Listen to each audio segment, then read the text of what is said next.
Hello, my dear student of Standard Ninth. Welcome back once again. And today we will start chapter number 4, that is National Movement in India, and this is part 1.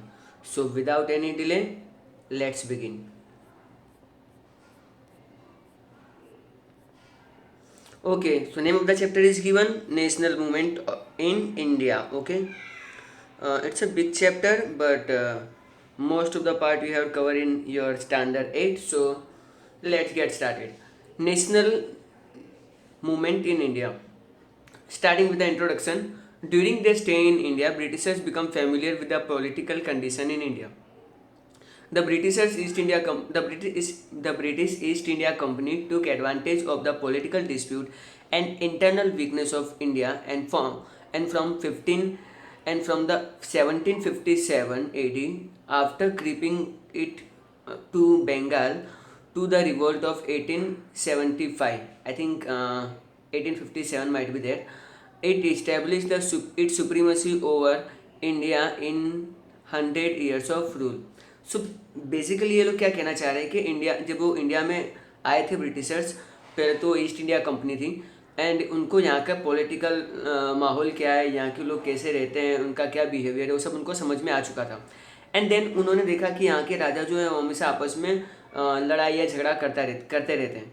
सो पहले तो उन्होंने अपने उसी लड़ाई झगड़ों का उन्होंने advantage उठाया, और हमारी जो इंटरनल वीकनेस थी, जो हमारी कमजोरियाँ थी, उन पर उन्होंने अटैक किया. एंड 1757 में उन्होंने बंगाल बैटल ऑफ प्लासी से अपनी रूल करने की शुरुआत की.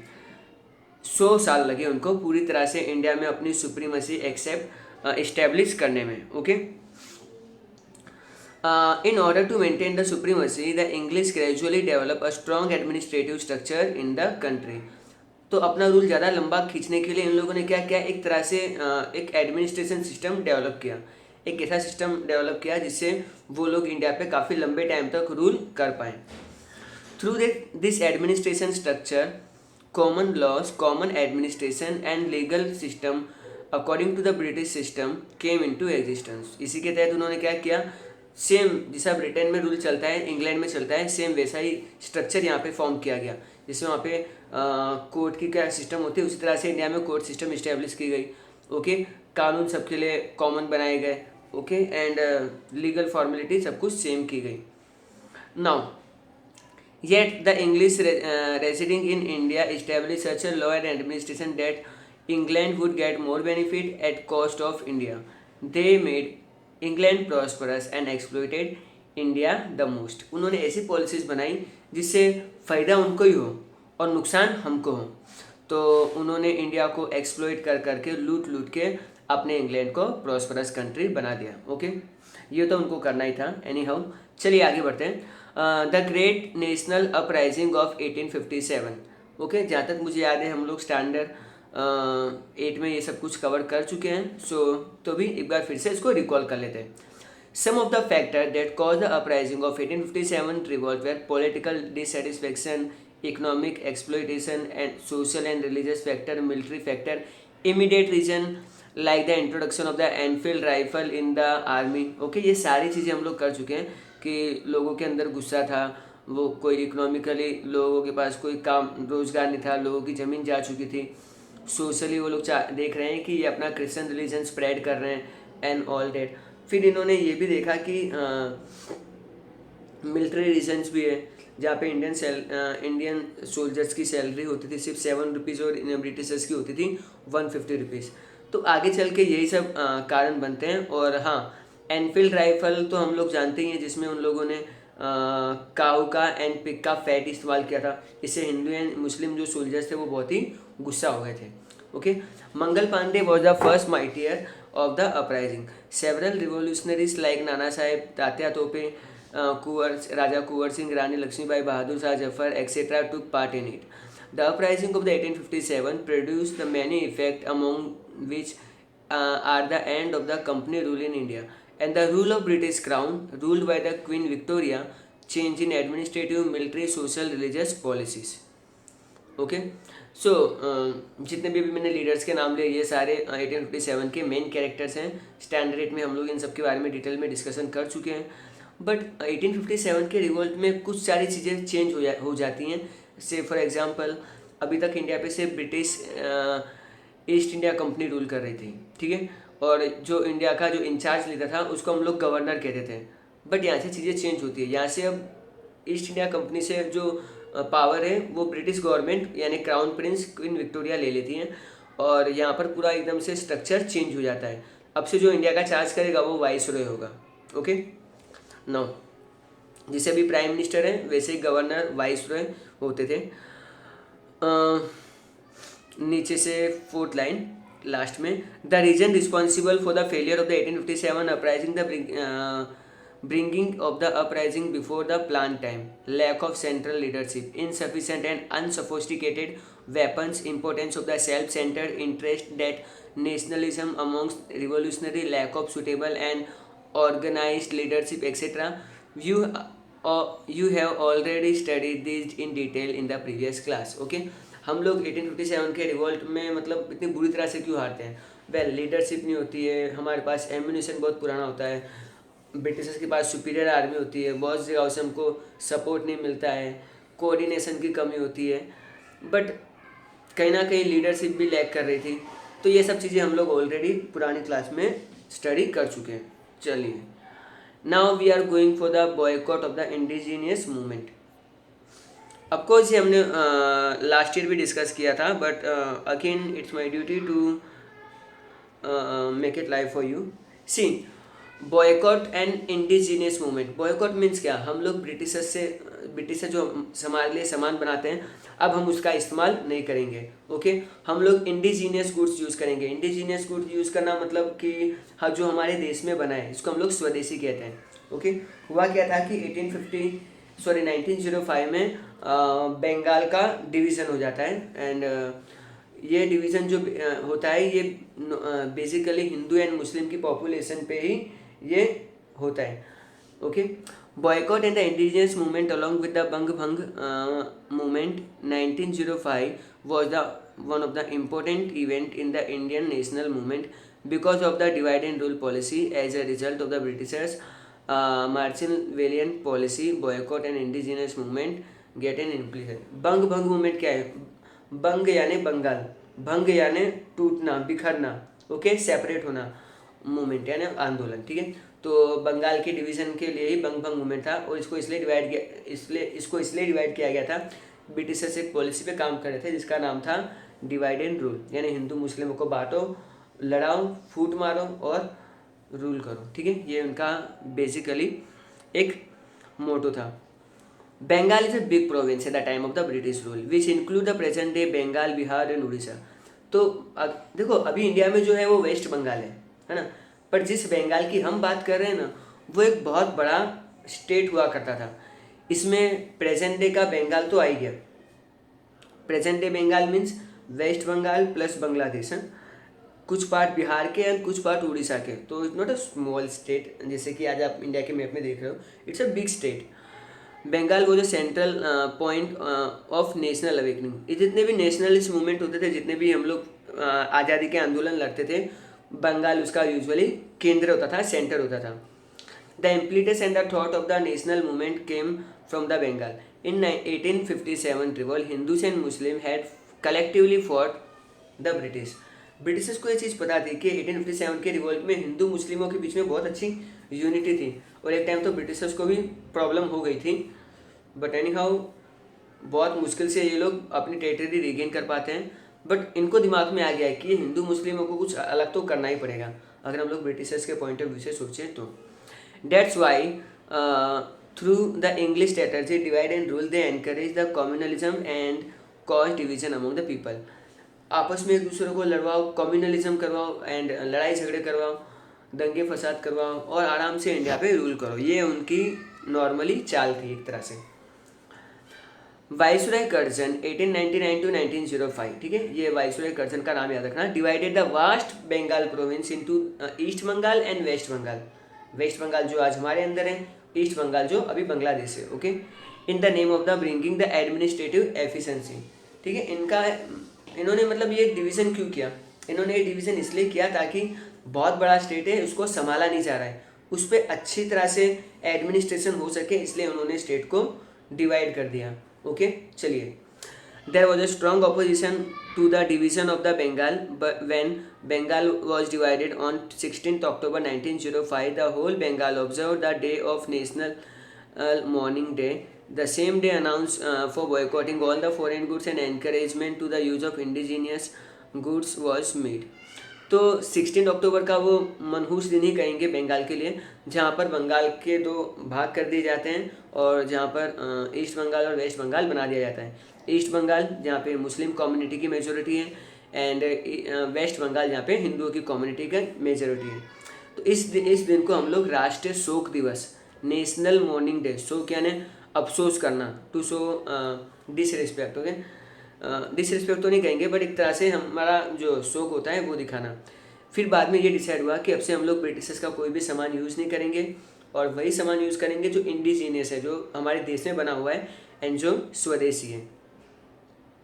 Not merely Bengalis but the other Indian also began to believe that this division had been done to curtain the vociferous feeling of the nationalism that was catching up in India. Okay, तो not even Bengal but India के बाकी लोग भी यही feel कर रहे हैं कि ये जो डिवीज़न हुआ है ये सही बात नहीं है, ये हिंदू मुस्लिमों को बांटने के लिए ही इन्होंने इसको प्लान किया है। ठीक है, चलो अब मैं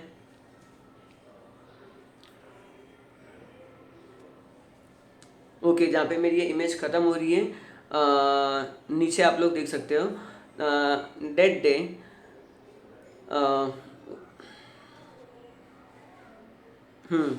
ऑफ नेशनलिज्म लिखा है, उसी लाइन में थोड़ा आगे जाओ। That day Hindu and Muslim tied rakhis to each other in entire Bengal to express their unity. हिंदू और मुस्लिम भाइयों ने क्या किया, उन्होंने एक दूसरे को राखियाँ बांधी। ये राखी बांधने का मतलब बेसिकली मैसेज क्या है, ये हम लोग ब्रिटिशर्स को दिखाना चाहते हैं कि तुम हमको भले अलग करना चाहते हो लेकिन अभी भी हम लोग एक हैं। Okay, this movement had 3 major characteristic, और इसके फिर हम लोगों ने 3 मेन कैरेक्टरिस्टिक दिए। Number 1, adopt indigenous product, swadeshi, हम लोग वही चीज़ें इस्तेमाल करेंगे जो हमारे देश में बनती हैं।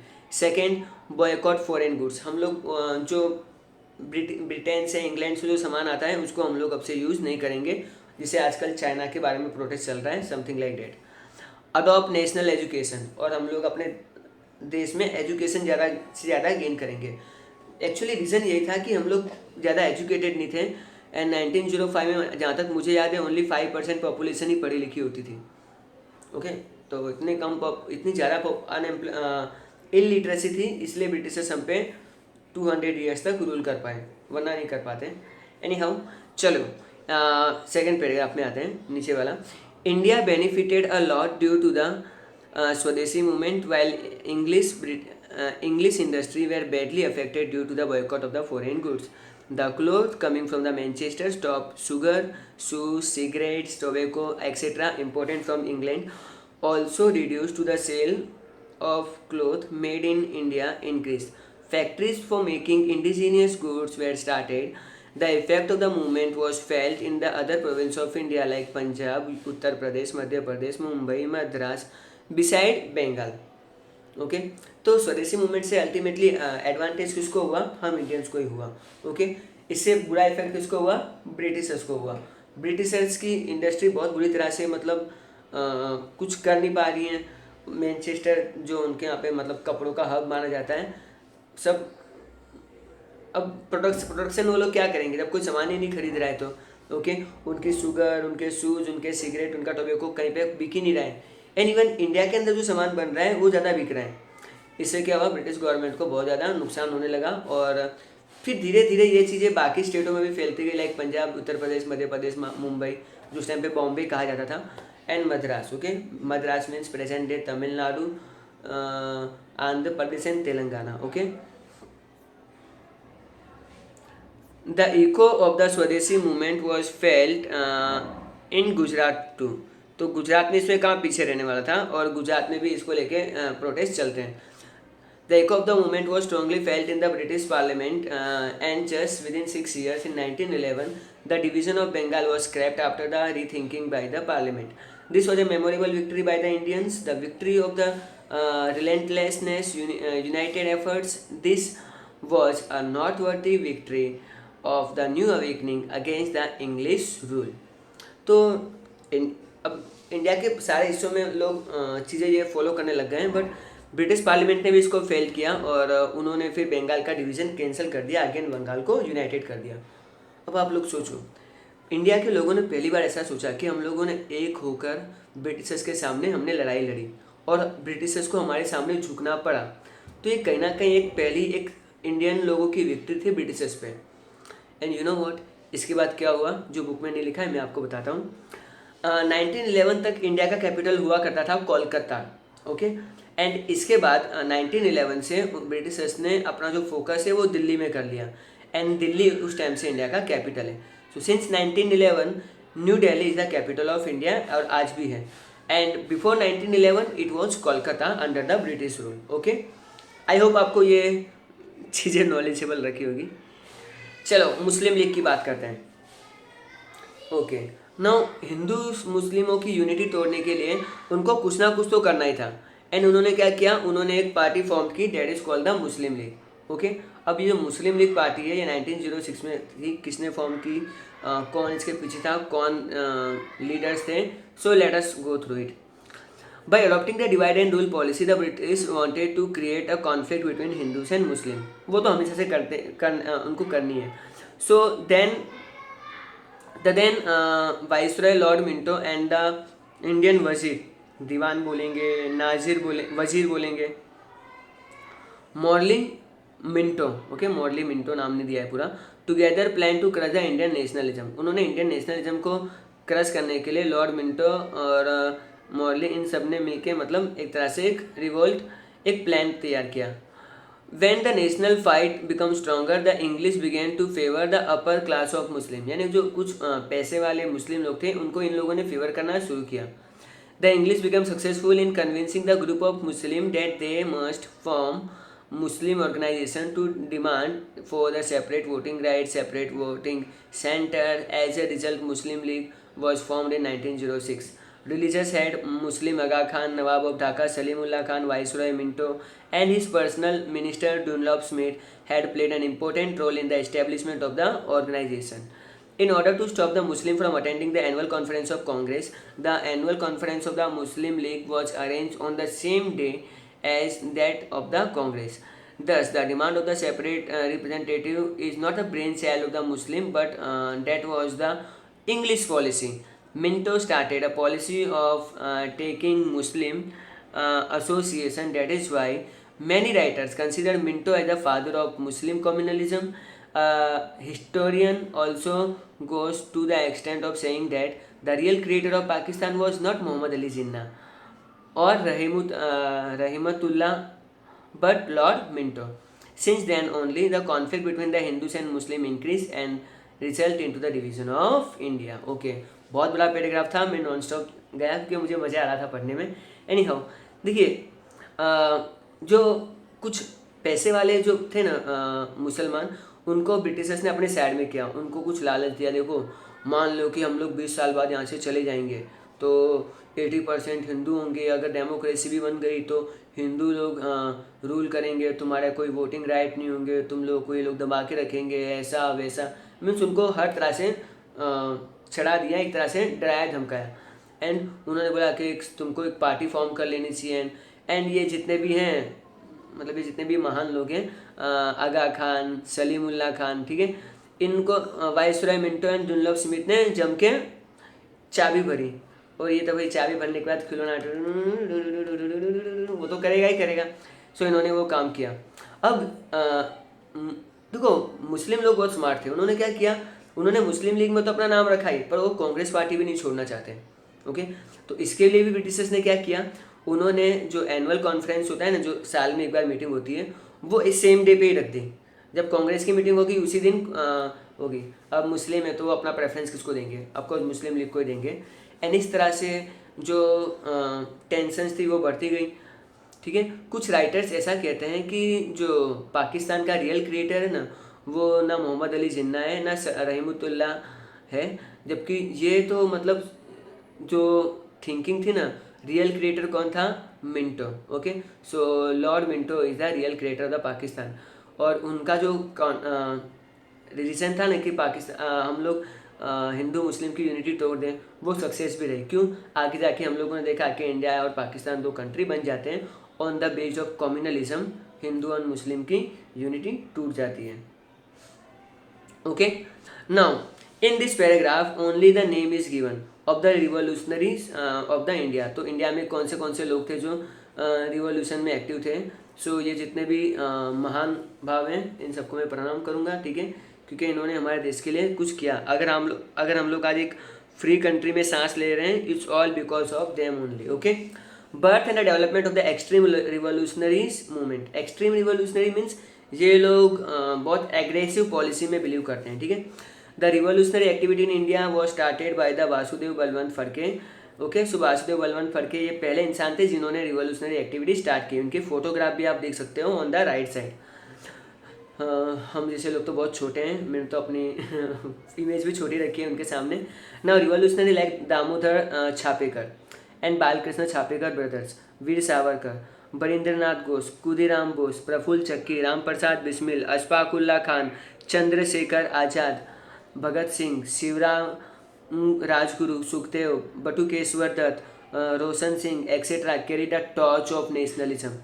इन लोगों के हाथ में आज़ादी की एक मसाल थी, है ना, और ये एक तरह से देश को एक आज़ादी की तरफ ले जा रहे थे।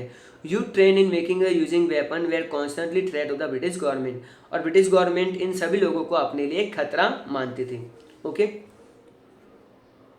Now fear nationalism movement began in India and spread its other countries as well. The circumstances in its background were the cancellation of the partition of Bengal. Okay, and the partition of two group Jehel, that means radical, and the Mawal means moderate.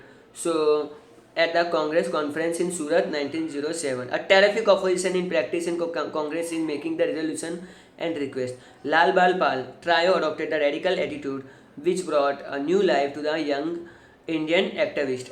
The lethargic policy of the Indian National Congress got solid and new turn. तो पहले जो कांग्रेस के leader जो बहुत ढीले होते थे, बहुत नाजुक होते थे, जो कानून की बातों में विश्वास करते हैं, ब्रिटिशर्स से हम लोग ये चीज़ें डिमांड करेंगे, वो हमारी बात मान जाएंगे, अरे कुछ नहीं मानने वाले।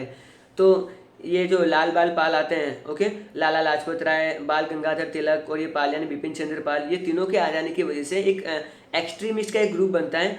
और इन जो एक्सट्रीमिस्ट और जो मॉडरेट्स हैं, जो बिल्कुल ठंडे लोग हैं, इनके बीच में 1907 में एक बार टकरार भी हो गई थी, लड़ाई झगड़े भी हो गए थे in the annual session of the Congress in Surat 1907। And फिर एक नए मूवमेंट की तरफ हम जाते हैं। You can see this great peoples. Khudiram Bose ji का फोटो दे रखा है, राम प्रसाद बिस्मिल, अशफाक उल्लाह खान, चंद्रशेखर आज़ाद, वाह, okay, my favourite Sardar Bhagat Singh, Shivaram Rajguru, Sukhdev Thapar and Roshan Singh. इनके अभी हमने थोड़ी देर पहले नाम पढ़े थे। ओके, एंड बाल गंगाधर तिलक, इनका तो हम लोग फोटो भी देख पा रहे हैं। Lokmanya Bal Gangadhar Tilak declare firmly freedom is my birth right and I will achieve it anyhow. This become the maxim of the revolutionary of the freedom fighters. Lokmanya Bal Gangadhar तिलक ने क्या कहा था? इन्होंने कहा था कि आज़ादी मेरा जन्मसिद्ध अधिकार है और मैं इसे लेकर रहूँगा, है ना। किसा नहीं, आपको कोई अब पैदा होते हो और आपको कोई ऐसा बताए कि देखो ये जो गोरे हैं ना, ये जो गोरे लोग हैं, ये आपसे सुपीरियर है और आप इनके गुलाम हो, क्या आप कभी दिल से चीज़ें एक्सेप्ट करोगे? बिल्कुल नहीं। ओके, सो हम लोग पैदा हुए तो हम लोग आज़ाद पैदा हुए हैं। ओके, एंड यही मतलब एक तरह से ये जोश भर रहे थे लोगों में। At that time a group of the Indian youth undertook activity to seek the freedom for the foreign rule. These extreme revolutionary even more than happy to sacrifice their life for the motherland. They could give up their life to take lives in order to attain freedom. देखो, एक तो पहले से बात है कि हम लोग एक ऐसे देश में पैदा हुए जहाँ पे हम लोग पहले से गुलाम हैं, हमारे लिए गवर्नमेंट कुछ करती नहीं है, लाइफ स्टैंडर्ड तो बिल्कुल बद से बदतर है। तो ऐसी ज़िंदगी जीने से अच्छा मर जाना अच्छा है। लेकिन कुछ लोग बोलते हैं कि नहीं, ऐसे चलो मरना तो है, ये कन्फर्म है, लेकिन किसी को इनको कुछ बता के ही मरेंगे हम लोग। तो ये लोग है ना बहुत एनर्जेटिक लोग थे, ये ऐसा चाहते हैं कि हम लोग देश के लिए कुछ करें। ये देश के लिए किसी की जान लेने के लिए भी तैयार थे और ज़रूरत पड़ने पर जान देने के लिए भी रेडी थे। ओके, चलिए, बहुत एनर्जेटिक चीज़ें जा रही हैं। Okay, now revolutionary activity spread in Maharashtra, Bengal, Punjab, Bihar, Orissa, Gujarat, Rajasthan, Madras province, Uttar Pradesh and central India. So ये सब जगहों पे एक तरह से क्रांतिकारी जो एक्टिविटीज़ थी वो बढ़ने लग गई। Among this activity were some like the Mitra Mela society, Abhinav Bharat Samaj, Anushilan Samiti, Anjumane Mohile Watan, Indian patriot association, later Bharat Mata etcetera, and thus gave the impetus revolutionaries activity. तो ये सब जो एक्टिविटीज़ हैं ये होने लगी। ये सब ऑर्गेनाइजेशन, एक ग्रुपों का नाम है जो उन लोगों ने फॉर्म किया था।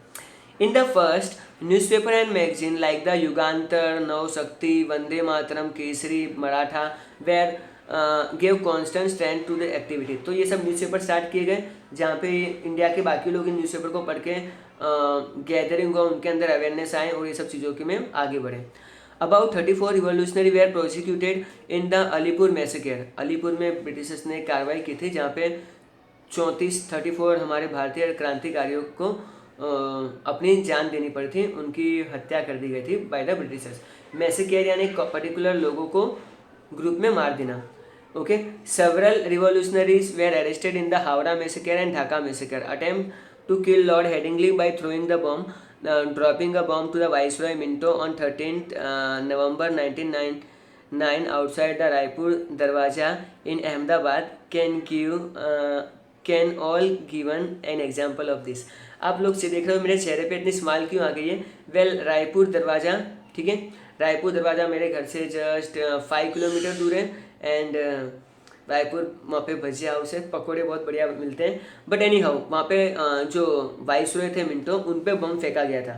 एंड इवन ब्रिटिशर्स यहाँ पे नहीं रुके, उन्होंने ढाका में एंड हावड़ा में भी हमारे बहुत सारे रिवोल्यूशनरी भाइयों की जान ले ली थी। अब क्या लगता है आपको, इंडियन लोग चुप बैठेंगे? बिल्कुल नहीं, इन्होंने भी कुछ किया। क्या किया? Let's see the last 3 lines. In the second stage, 1920 to 1942, event like Kakori लूट केस। काकोरी लूट केस क्या है? ट्रेन जा रही थी, ट्रेन मतलब मुंबई की तरफ जा रही थी एंड मुंबई से फिर ये सब सामान, इंडिया का बहुत सारा जो पैसा है, खजाना है, वो सब लेके ब्रिटिशर्स इंग्लैंड जाने वाले थे। लेकिन इंडिया में हमारे जो क्रांतिकारी थे उन्होंने पूरी ट्रेन को लूट लिया। Okay, Lahore massacre and the dropping of bomb in the central assembly Delhi took place. Bhagat Singh को याद है ना, भगत सिंह ने बम फेंका था सेंट्रल असेंबली में, पार्लियामेंट में। एक्चुअली आजकल हमारे सांसद भी ऐसे हैं ना कि सच में ऐसा मन कर रहा है कि एक और बम फेंक दें। It's a jokes apart, but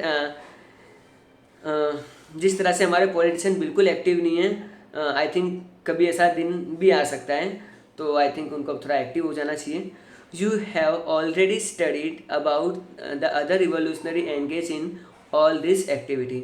so हमारे जितने भी रिवोल्यूशनरी वो सब किया है। अब हम लोग अपने नेक्स्ट सेशन में हम लोग बात करेंगे फियर नेशनलिज्म इन गुजरात।